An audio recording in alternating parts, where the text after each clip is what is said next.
Nous rendons gloire et honneur à notre Dieu pour le privilège que nous avons en ce dimanche de nous retrouver dans sa maison pour lui apporter l'adoration, la louange qui lui est due. Oui, il est digne de recevoir nos louanges et nos remerciements, bien-aimés sœurs, bien-aimés frères. Oh, c'est dans la joie de voir, je vois plusieurs bien-aimés qui étaient en vacances, qui sont revenus. J'ai croisé notre bien-aimé, la famille Boulot, qui était aussi à Haïti avec les enfants. Je vois qui sont de retour, bienvenue. J'ai vu mon jumeau, Alexandre, qui est de retour. Ce n'est pas trop tard pour te dire bon anniversaire, mon cher Alexandre, mon frère jumeau. Et quelle joie aussi de voir la famille Béléus. Ce sont la famille, c'est ma famille, mes cousines. Quelle joie de vous voir ici. Et nous voulons, je veux profiter pour vous dire, ça fait pas longtemps que l'église est installée sur l'Oï, 77. Vous qui avez dans vos travail, dans vos activités, vous qui avez vos proches, le dire, à la fin du culte, il y a des flyers. Vous pouvez prendre des flyers, donner aux gens qui sont dans votre travail, vos collègues de travail, pour les dire, il y a une église dans le coin pour qu'ils viennent avec nous pour adorer le Seigneur. Et d'autre part aussi, apparemment il y a une erreur, je ne sais pas si c'est de ma part ou bien de la part de bien-aimée sœur Muriel, apparemment le restaurant c'est pour le 23. Voilà. Le diacre c'est pour le vendredi 23, si tu veux, les bacheliers, ceux qui ont passé leur brevet de voir avec notre bien-aimée sœur Muriel, pour s'inscrire. L'église, c'est une joie pour l'église de voir nos diplômés, font des efforts, nous tenons à les encourager. Pour vous dire, je serai avec vous. Si vous ne voulez pas manger devant le pasteur sera là.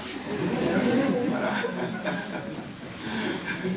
Nous prions pour abandonner le culte, pour abandonner la prédication de la parole de Dieu. Notre Dieu, notre Père, nous voulons te bénir, nous voulons te donner la gloire qui t'est due. Car c'est toi qui mérites l'adoration, la louange et cela en tout temps. Seigneur, nous t'avons adoré avec nos chants, nos prières, nos offrandes, Seigneur. Mais le moment est arrivé, cher Seigneur, où nous devons t'écouter parler à notre cœur. Seigneur, combien ta parole est bonne, combien ta parole est douce, combien ta parole est suave, cher Seigneur. Ce matin, plus que jamais, nous voulons, cher Seigneur, la délecter. Ce matin, plus que jamais, cher Seigneur, nous voulons la manger, comme, cher Seigneur, Jérémie l'a mangé un temps. Seigneur, parle-nous, nous sommes à ton écoute. Moi qui te prie, moi qui dois parler de ta part, je suis un vil pécheur. Je ne sais rien, absolument rien. Mais ce que je sais, cher Seigneur, tu sais utiliser. Et tu prends plaisir à utiliser les choses vives pour faire éclater ta gloire. Faire éclater ta gloire. Parle-nous ce matin. C'est ma prière, c'est mon cri au nom de Jésus. Je vous invite à vous mettre debout avec moi pour lire ces paroles que nous trouvons dans le livre de Jean, au chapitre 15, les versets 1er jusqu'au verset 9. Ensemble, nous allons effectuer cette lecture. Comme vous savez, depuis pendant cette période de vacances, cette période estivale, nous voyons avec vous être chrétiens. C'est quoi être chrétien? Nous sommes des chrétiens, de comprendre plus ou moins cela. Je sais que jamais vous ne pourrez pas répondre à toutes les interrogations à ce sujet. C'est un sujet ô combien vaste. Mais je suis content de voir avec vous l'essentiel. Jean chapitre 15, les versets 1er jusqu'au verset 9, nous allons lire ces paroles. En tant que chrétiens, nous sommes appelés à porter du fruit. Lisons ensemble. Verset 1er à 9. Lisons. Je suis le vrai cep, et mon Père est le vigne. Tout sarment qui est en moi, et qui ne porte pas de fruit, il le retranche. Et tout sarment qui porte du fruit, il l'émonte, afin qu'il porte encore plus de fruits. Déjà, vous êtes purs, à cause de la parole que je vous ai annoncée. Demeurez en moi, et je demeurerai en vous. Comme le sarment peut de lui-même porter du fruit, s'il ne demeure attaché au sel.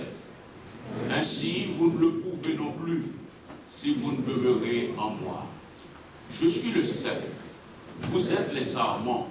Celui qui demeure en moi et en qui je demeure porte beaucoup de fruits, car sans moi, vous ne pouvez rien faire. Si quelqu'un ne demeure pas en moi, il est jeté dehors, comme le sarment, et il sèche.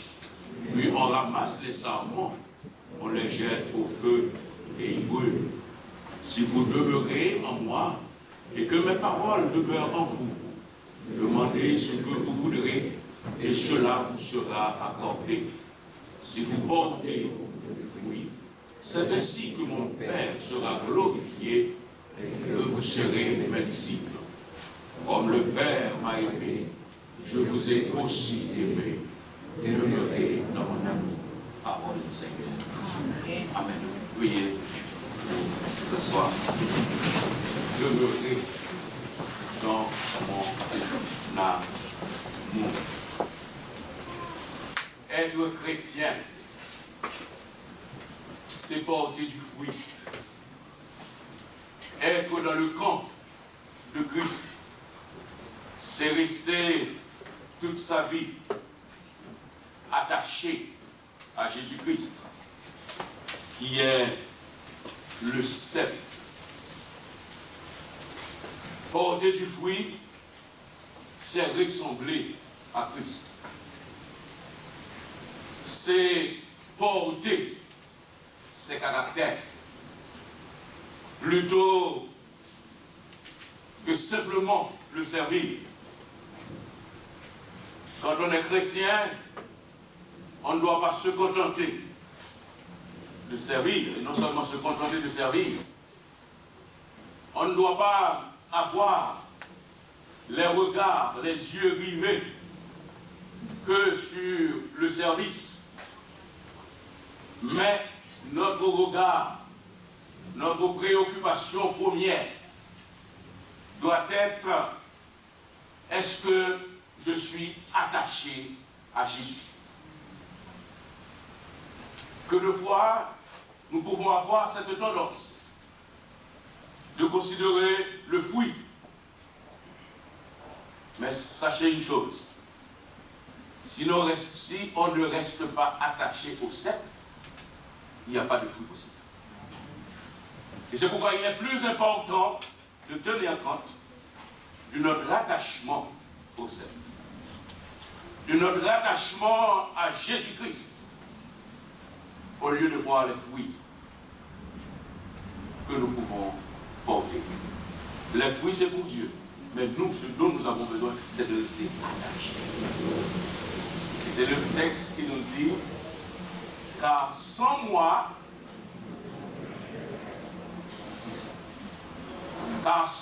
c'est-à-dire si vous ne restez pas, si vous n'êtes pas attachés à moi, vous ne pouvez absolument, il n'y a pas de fruit.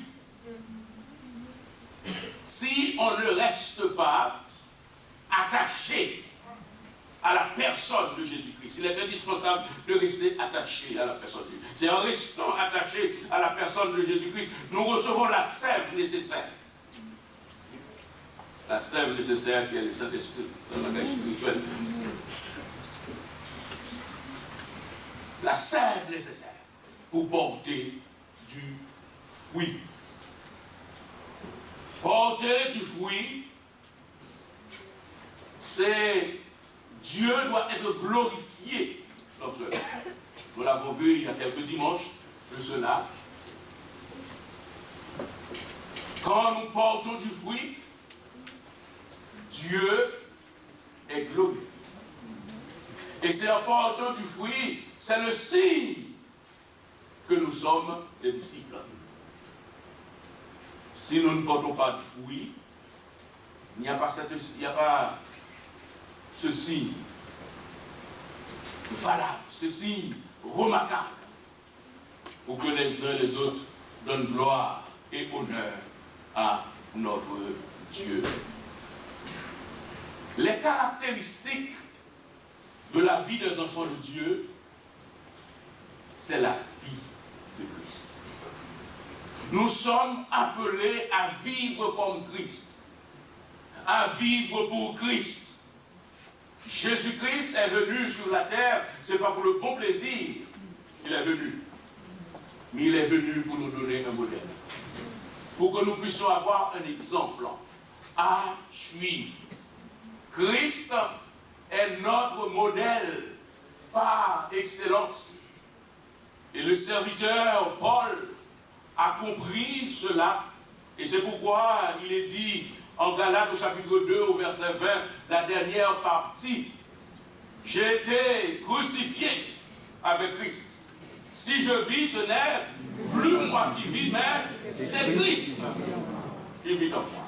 C'est-à-dire quand on est chrétien, on est appelé à produire les mêmes fruits que Jésus-Christ. À être partout le reflet de la personne de Jésus-Christ. C'est à cela que vous et moi, nous sommes appelés en qualité de chrétiens. Oh, si je prends un exemple, malheureusement, je l'ai oublié. J'ai la voiture, je dis, j'ai oublié quelque chose. Mais quoi, j'ai voulu venir avec une orange. Et quand vous voyez, dans une orange, il y a le pépin, il y a une graine. Quand une orange est bonne, une orange est bien sucrée, vous savez, si jamais vous prenez cette graine, vous la plantez après quelque temps, après être germé, il va donner un petit arbre. Et ce petit arbre, il va grandir, et un beau jour, il va fleurir. Et non seulement il va fleurir, il va porter. Mais vous avez quelque chose de remarquable. C'est que cette orange, cette graine d'orange qu'on a mise dans la terre,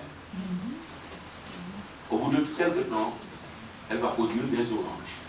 Mais vous avez l'orange que vous allez manger, ça va être exactement comme ce que vous allez manger aujourd'hui.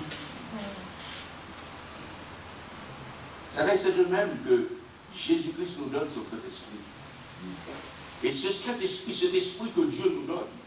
Nous sommes appelés par cet esprit, par l'esprit de Christ qui est en nous, à avoir les mêmes caractéristiques. Vous êtes avec moi, l'Église? Amen. À produire les mêmes caractéristiques que la personne, oui, la personne de Jésus-Christ. Et je dois vous dire, mes bien-aimés sœurs, mes bien-aimés frères, c'est le plan de Dieu pour nous. C'est ce que Dieu veut pour vous comme pour moi. Cela est si vrai, l'apôtre Paul encore nous dit en Romains au chapitre 8, au verset 29, suivez-moi l'Église de Jésus-Christ. L'apôtre Paul nous dit, car ceux qu'il a connus d'avance, qu'est-ce qui s'est passé? Ceux qu'il a connus d'avance, il les a aussi prédestinés à être semblables à l'image de son Fils, à être semblable à l'image de son Fils. Quand nous sommes chrétiens, quand nous sommes en Christ, nous sommes appelés à reproduire exactement ce que Jésus-Christ a. Et ce même serviteur Paul continue en Galates au chapitre 4, au verset 19, avec ces mots. Oh, c'est la parole de Pasteur. Mes enfants, pour qui j'éprouve de nouveau les douleurs de l'enfantement, jusqu'à ce que Christ soit formé. Christ soit formé en vous. Oui, oui, c'est le plan de Dieu pour vous et pour moi. D'être comme lui, d'être le reflet de sa personne, d'être l'expression de sa personne. À l'image du Christ, vous portez du fruit. Jésus-Christ est venu sur la terre. Dieu le Père, personne ne l'a jamais vu. Mais Jésus-Christ est venu pour nous faire comprendre que Dieu est amour. Jésus-Christ a vécu sur la terre en manifestant l'amour tangible, l'amour palpable du Dieu Père. Pour porter du fruit, je dois vous dire, bien mes chers et frères, porter du fruit, c'est jamais chose facile. Il faut être prêt à supporter, il faut être prêt à endurer, il faut être prêt à connaître des moments difficiles. Est-ce que vous êtes là pour m'en connaître? Amen. Yes. Jésus-Christ, le Fils bien-aimé de Dieu, il a laissé sa gloire, il est venu sur la terre. Vous savez, Jésus-Christ tout le jour, ce n'était pas de l'eau à boire. Hein? Ésaïe au chapitre 53 nous le dit très bien. Homme de douleur et habitué à quoi? À l'art. C'est-à-dire que si la graine de Jésus est en toi, est en vous, est en moi. Amen, l'Église. Si nous sommes des chrétiens, nous ne pouvons pas être aménagés, nous ne pouvons pas être exemptés des souffrances. Vous êtes d'accord avec moi, l'Église?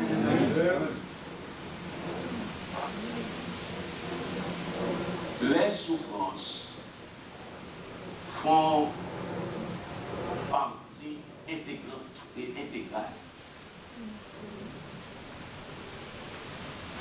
de ceux qui sont en Jésus, de ceux qui sont attachés au sein. C'est Jésus, le cèpe. Vous et moi, en qualité de chrétiens, nous sommes appelés à marcher dans les pas de Jésus. À marcher dans les traces. Yes. Amen, amen. Yes. De Jésus. Et marcher dans les traces de Jésus implique des épreuves. Oh. Vous étiez au mariage hier soir, comment?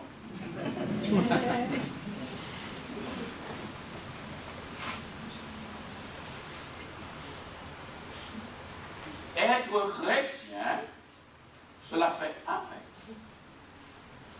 à connaître des moments de souffrance, des moments d'épreuve.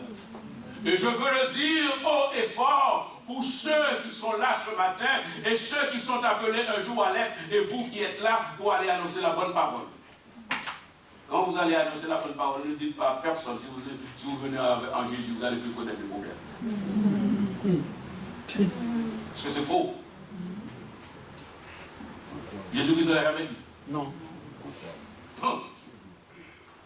Jésus-Christ lui-même a dit, si quelqu'un veut venir après moi, qu'il renonce à lui-même et qu'il se charge. Yes. C'est Jésus-Christ lui-même qui a dit, si quelqu'un veut me suivre, il sera persécuté. Yes. Si quelqu'un veut me suivre pieusement, il va être persécuté. Yes. Et nous allons essayer de comprendre cela. Dire combien en Jésus en est que, oh, je veux venir en Jésus, tu vas être plus malade. Et c'est pourquoi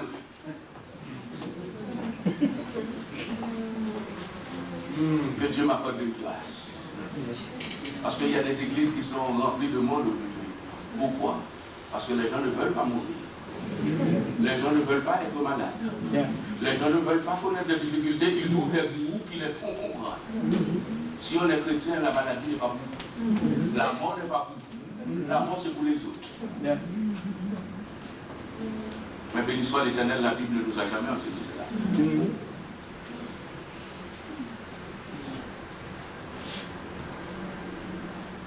Ça n'a jamais été la Bible, ça n'a jamais été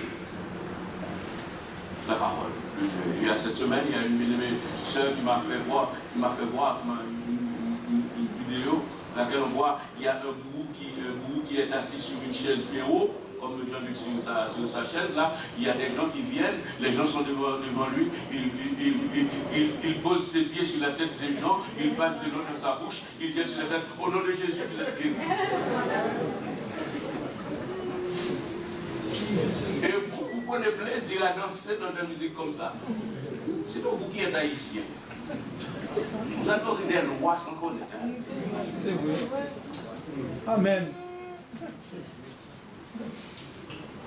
Il y a un pasteur africain pas longtemps. Excusez-moi, je suis votre pasteur. Parfois, je passe à côté d'un message pour vous dire la réalité. Il y a un pasteur africain qui m'a dit, pasteur, vous savez, il faut qu'on fasse quelque chose. Parce que dernière fois, pas longtemps de cela, j'ai un fidèle de mon église qui est allé en Afrique pour se marier. Et aller en Afrique pour se marier, qu'est-ce qu'on a fait? On a pris une poule. Et avec cette poule, on l'a égorgée. Dans l'égorgeant, on a pris le sang de la poule.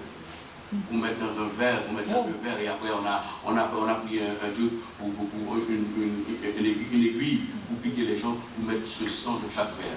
Pour mettre le sang de l'homme dans le verre de la femme, pour dire que c'est une alliance de sang, avec une poule égorgée. Vous savez, dans l'église, hein?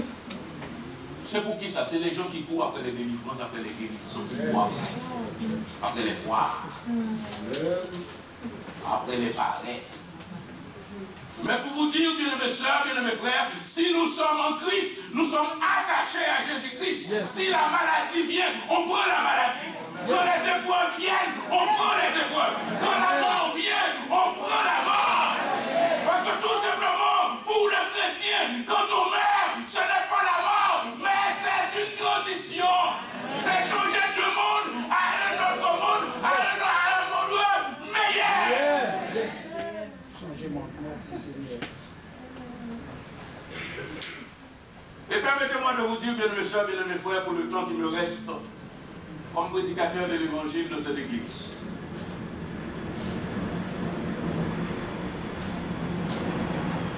Nous ne pouvons pas marcher avec Christ, sous Christ, sans connaître les difficultés, sans connaître les épreuves. Pour ceux qui courent après les délivrances, la délivrance que Jésus nous donne, c'est la vie éternelle. Amen. C'est la vie éternelle qu'il nous donne. Revenons à notre texte. Jean chapitre 15, verset 1er au verset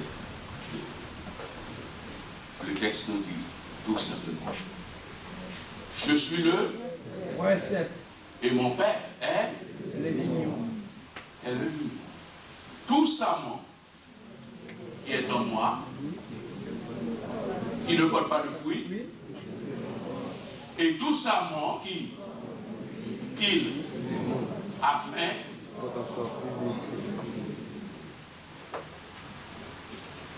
la Bible nous dit dans le livre de Romains, toujours chapitre 8, verset 31 à 32, que dirons-nous donc à l'égard de ces choses?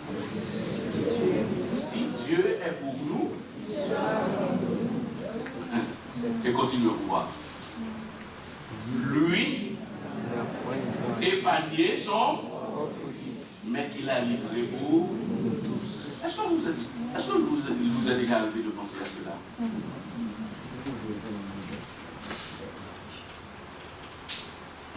Son fils n'a pas été épargné. Non.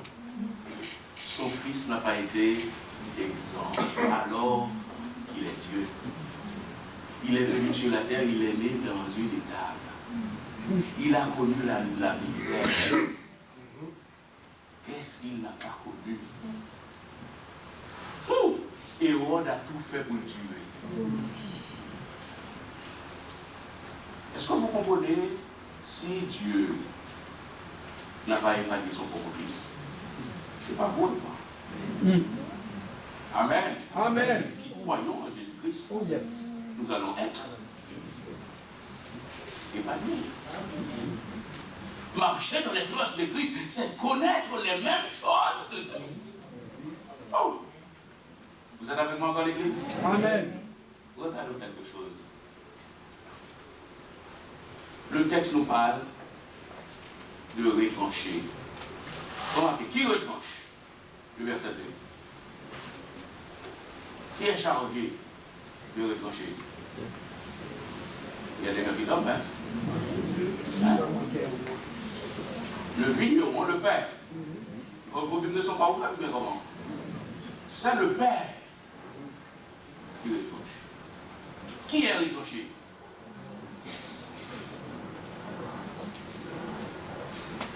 Qui est retranché? Non, non, qui est celui qui ne porte pas Des fruits. celui qui ne porte pas de fruits. Que fait Dieu le Père? Le vigneron et le cultivateur, il le retranche. Ah, c'est que tu sais pas. Hein? Celui qui ne porte pas de fruits, il le retranche.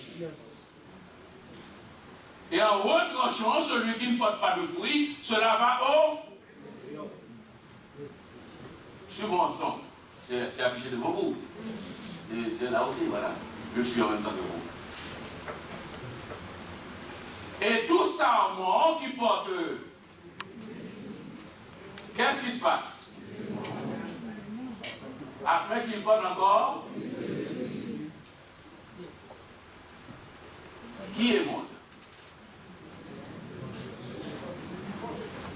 Oh, vous remettez ça ensemble. Qui est monde? Le Père. Qui est émondé?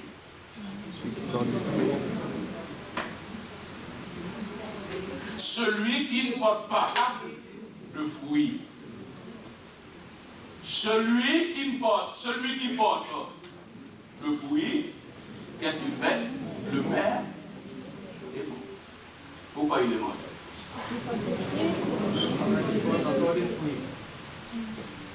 Vous me suivez encore? Vous êtes avec moi l'église? C'est drôle ça. Vous ne pouvez pas se faire drôle. Celui qui porte le fruit, que fait le Père?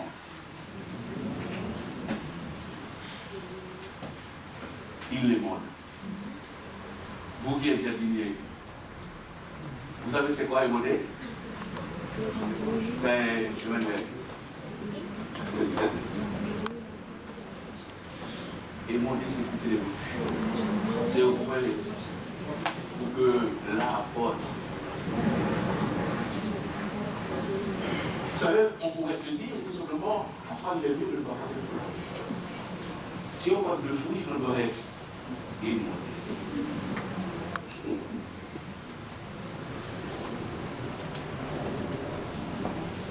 Remarquez, mesdames et sœurs, le Père, celui qui porte le Père et son appel, il permet des épreuves. Vous êtes avec moi l'église? Amen. Et pourquoi ces épreuves? Pourquoi ces souffrances? Bien le sœur, bien le frère, c'est tout simplement pour porter beaucoup plus. C'est vrai, on a porté du fruit, mais la volonté du Père, la volonté de Dieu, c'est qu'on puisse porter plus de... Oh! Est-ce que vous marchez avec le Seigneur? Est-ce que vous aimez le Seigneur? Amen. Si ce matin vous voyez, vous aimez le Seigneur, vous êtes attaché au Seigneur, et alors vous connaissez des moments difficiles, sachez une chose, que Dieu ne vous a pas oublié. Amen.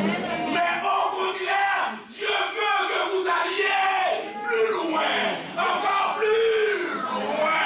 Amen, l'Église. Parce que Dieu, ce que vous ne voyez pas, ce que moi je ne vois pas, Dieu voit en vous une potentialité. Amen, l'Église. Dieu voit en vous une potentialité que vous, de votre côté, vous ignorez. Mais lui qui sonde les cœurs, lui qui sonde les rêves, il voit. Yes. Amen, amen. Et puisqu'il voit, et tout c'est bien. Demandez pour que vous puissiez porter.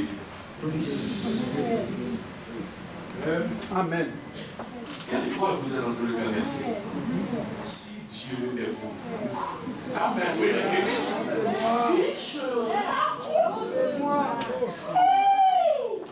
et c'est pourquoi, mes soeurs, mes frères, dans les moments difficiles, dans les moments noirs, je vous invite à vous accrocher au sceptre. Accrochez-vous au sceptre. Restez accrochés au sceptre. Parce que Dieu veut que vous alliez plus loin. Amen. Oh, d'une manière plus palpable, plus claire. Vous voyez un enfant qui est dans une classe. Vos parents, peut-être, vous ne savez pas tout. Parce que vous n'êtes pas professeur, vous n'êtes pas pédagogue. Il y a des choses que vous ignorez parce que ce n'est pas votre domaine. Mais l'enfant est là. Qu'est-ce que le prof voit? Dans ce enfant, il y a quelque chose. Et que fait le prof? Le prof lui dit, vous savez, mon enfant, je vois que vous avez une capacité. Vous êtes dans ce pays. Vous n'allez pas faire le CR. Vous n'allez pas faire le CR. Le gouvernement CP. Les parents vont être contents. L'enfant va être content. Hein? Il dit, là, vous pouvez sauter. Yes. Vous avez sauté une place, il ne peut pas passer là. Et l'enfant qui a sauté une place, je sais. Même écrire bien, faire du mal à. Je ne vais faire ce travail à la maison. Pour l'apprendre à écrire bien. Parce que chaque classe a son importance. Savoir former les lettres, savoir.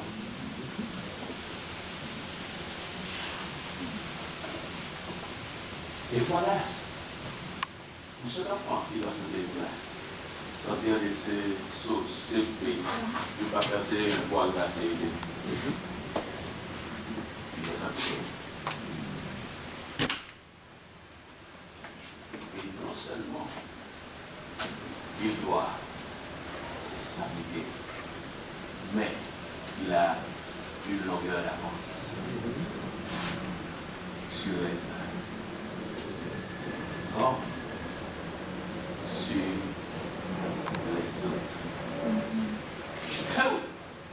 Et je ne sais pas, ça fait un bon bout de temps que je l'ai l'école. Vous savez, quand vous sautez une classe, c'est facile avec les collègues. Hein? Non. Avec les camarades, merci beaucoup. C'est des cas, vous êtes plus petits. Tous les camarades vont dire, lui, il est petit, c'est un petit, lui. Hein? Il y a un petit. Oh, il se prend pour l'été, l'eau.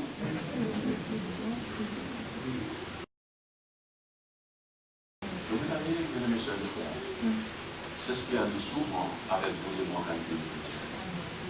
Quand nous aimons le Seigneur, nous portons du fruit pour le Seigneur. Et le Seigneur permet que nous allions plus loin avec lui. Sachez une chose, vous ne serez jamais le bien-aimé de tout le monde.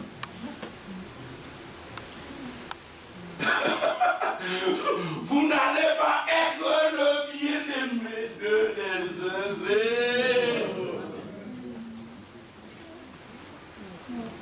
et c'est pourquoi, bien-aimés sœurs, bien-aimés frères, je veux vous dire, à l'instar de Jésus-Christ, vous portez du fruit, le Père vous aime.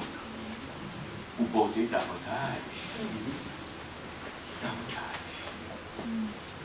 fruits. Et de fruits pour qui?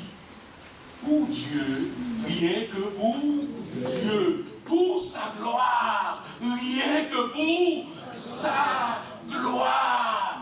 Jésus-Christ lui-même a porté du fruit. Et voilà, en portant du fruit, avec Jésus-Christ, Dieu le Père a tout créé. Oui, tout a été fait. C'est ce que Jean nous dit. Jean au chapitre 1er, c'est ce que nous enseigne. Mais, arrivé un moment, Dieu, le Père, Dieu, le Père, a trouvé bon dans la personne de Jésus-Christ pour venir sauver l'humanité. Et aujourd'hui, vous et moi, nous sommes là. Amen. Jésus-Christ est allé jusqu'au bout, oui, jusqu'au bout, pour que vous et moi, nous soyons sauvés. Et vous savez ce que je veux vous dire ce matin, quand le Père vous aimant, ne restez pas en route. Ne baissez pas la tête par les bras. Ne renoncez pas. Mais c'est le moment où jamais que vous attachez vos ceintures. Et pour vous dire, là où je suis, il n'est pas question que je retourne, il n'est pas question que je reste en place, mais il faut que j'aille. Sachez une chose, mesdames et sœurs, mesdames et frères. Comme je parlais tout à l'heure, on parle de l'école. Quand on est en CPC, on est en CP. Si le prof trouve bon l'enfant passe de CP à CE2, il faut savoir que ce n'est pas les mêmes choses. Il ne va pas avoir les routines. Il ne va pas avoir le moment de sieste. Hein? Et pensez-vous, un enfant qui sort de l'école primaire au collège, ce n'est pas la même chose. Du collège au lycée, ce n'est pas la même chose. Du lycée de la faculté, ce n'est pas du tout la même chose.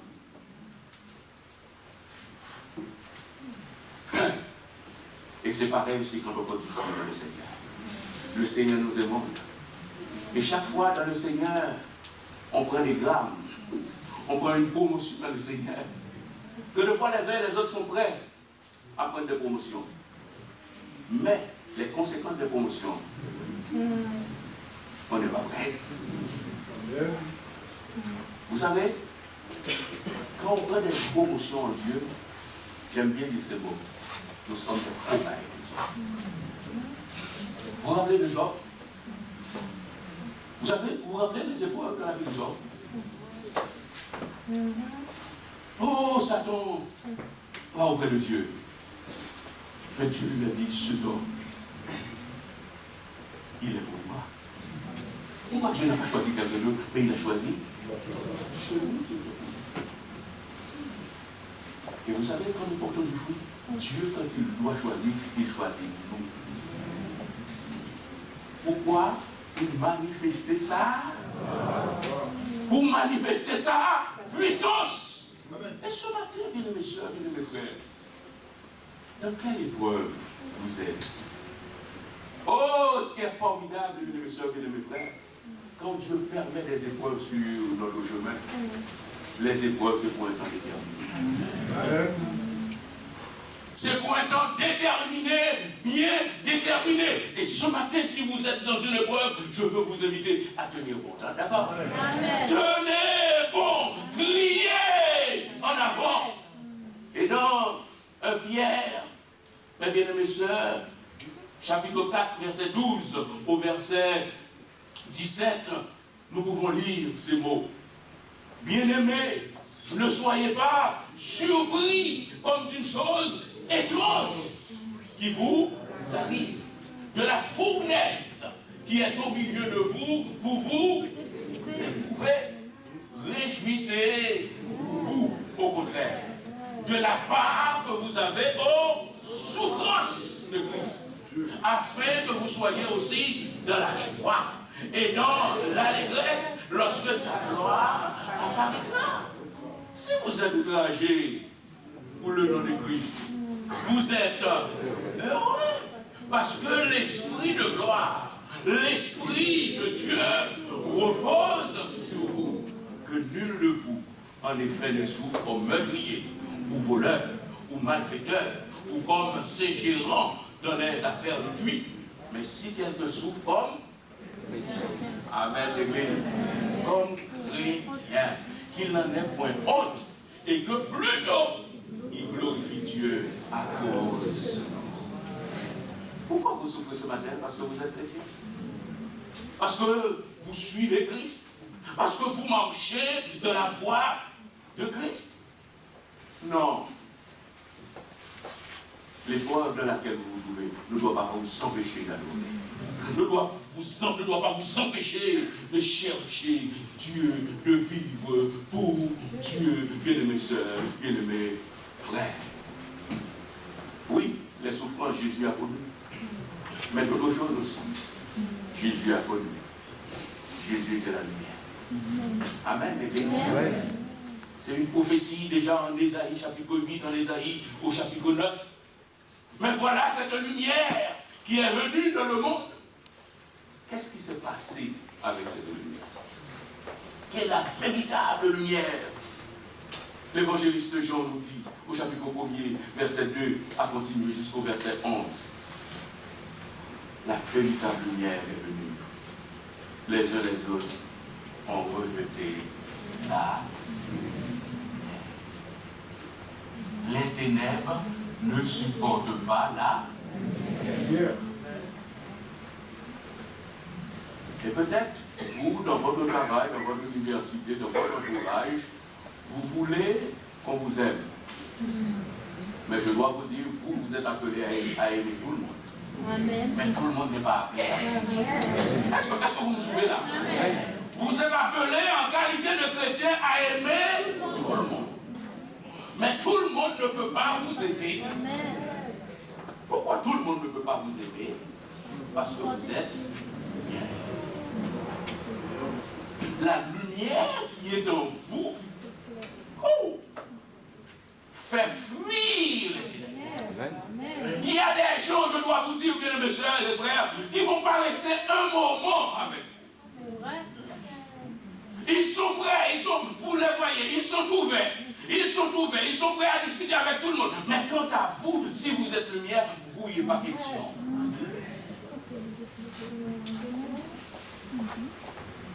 Parce que la lumière que vous êtes dérange. La Bible nous dit, Jésus qui est lumière est venu chez les siens. Et les siens ne l'ont pas. Et vous, quand vous voyez, vous êtes lumière, on ne vous reçoit pas. Pourvu que si on ne vous reçoit pas, c'est parce que vous êtes mêlés des affaires des gens. Vous vivez comme des gens au travail, avec des clés d'œil, vous faites des coups de langue, des complots les uns sur les autres. Si c'est pour cela qu'on ne vous aime pas. Mais si on ne vous aime pas, tout simplement, c'est quand les uns et les autres volent. Quand les uns et les autres piquent et vous ne volez pas, vous ne piquez pas.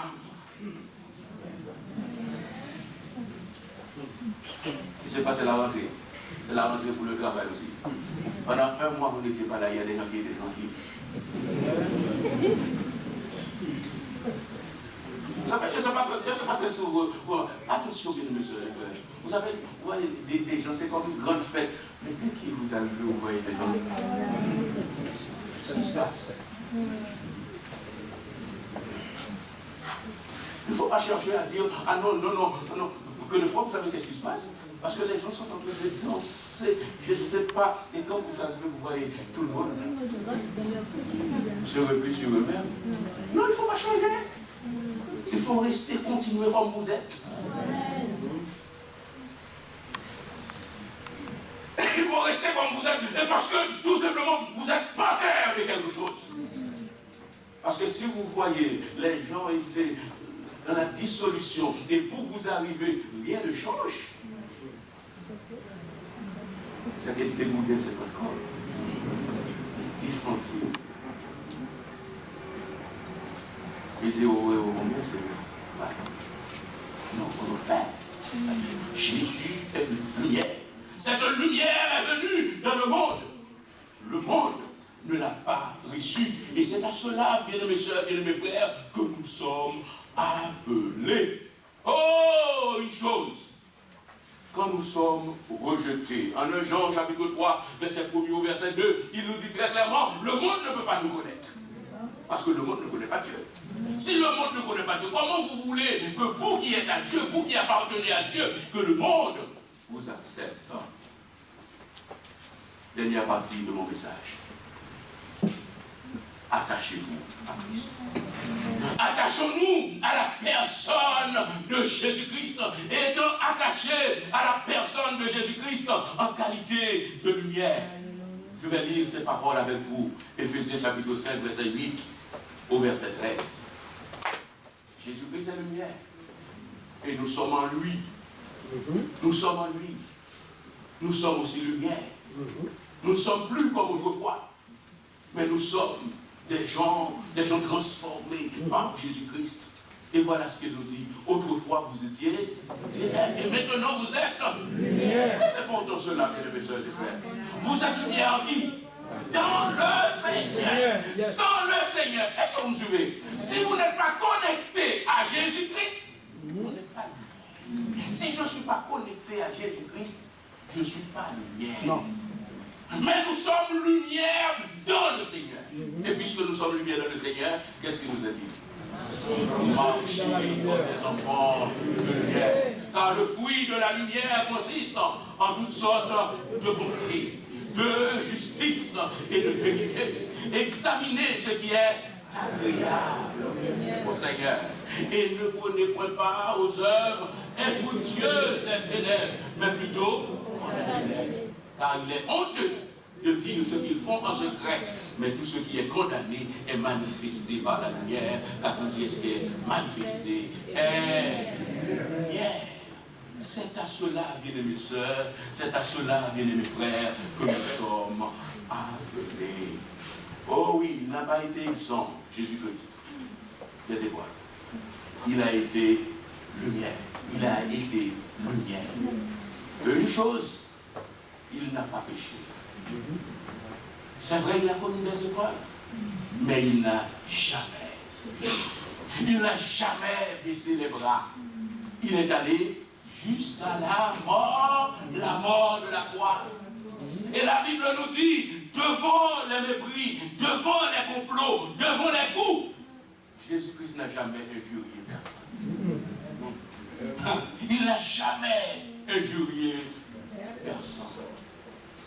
Vous et moi, devant les moments difficiles, que de fois nous pouvons nous laisser emporter, demandons à Dieu la grâce, devant les épreuves, de ne pas en vouloir à personne, mais de comprendre la volonté de Dieu, de comprendre le plan de Dieu dans notre vie.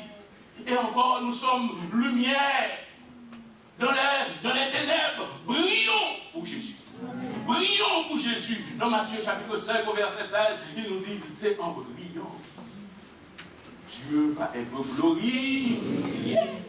Dieu nous place dans le monde. C'est pour que nous puissions briller pour lui.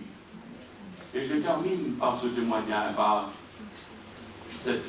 ce témoignage. C'était le 10 août, dans un commentaire, je lisais, commentaire pour prier. On nous parle d'une guerre entre la France et l'Italie. Et dans cette guerre entre la France et l'Italie, il y a un frontalier, c'est-à-dire un habitant qui se trouvait entre la France et l'Italie, jusqu'à la frontière. Qu'est-ce qui s'est passé? C'était un malin. Un malin, je dis dans le sens où il s'est constitué une veste. Et une veste de deux couleurs. À l'intérieur une couleur et à l'extérieur une couleur. À l'intérieur du drapeau français et l'extérieur c'était le drapeau italien. À chaque fois les Italiens gagnaient, ils portaient, ils tournaient sa veste. On appelle un opportuniste. Si quand les Italiens gagnaient, ils tournaient sa veste pour les Italiens. Et quand les Français gagnaient, ils tournaient sa veste pour les Français. passé. C'est vrai, il est malin. De cette guerre, il est sorti indemne. Parce qu'il n'avait pas fait le choix. Il était dans les deux camps. Et vous savez une chose, bien aimés sœurs et frères, dans la Bible nous parle d'un homme aussi qui voulait jouer le même jeu. C'est Pierre. Pierre, alors que tout allait bien avec Jésus, alors il était prêt à mourir pour Jésus. Mais le jour où Jésus a été dans les mains des non, qu'est-ce qui s'est passé? On a demandé, cet homme était avec eux? Non.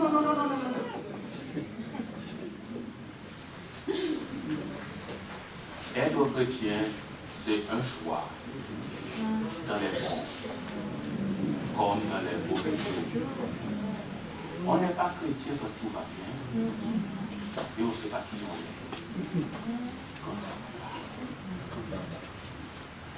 Être chrétien, c'est choisir que je meure ou que je vive. Je suis pour Jésus. Amen. La mort ou la vie, je suis pour Jésus. Et ce matin, bien aimés sœurs et frères, en qualité de chrétien, si vous l'êtes et si je suis, si je le suis, ne pouvons-nous pas dire à Jésus, prendre cet engagement et dire, jusqu'à la mort, nous te serons fidèles. Dans les épreuves, face aux ténèbres, face aux difficultés, face aux incompréhensions, c'est cela être chrétien. Être chrétien, c'est être à Christ. Et c'est être pour Christ. Quoi qu'il en soit, quoi qu'il advienne, jusqu'à la mort, nous te serons fidèles. Je vous demande à vous mettre debout. Oh, c'est un chant d'engagement. Nous ne pouvons pas chanter assis, quelques heures. Jusqu'à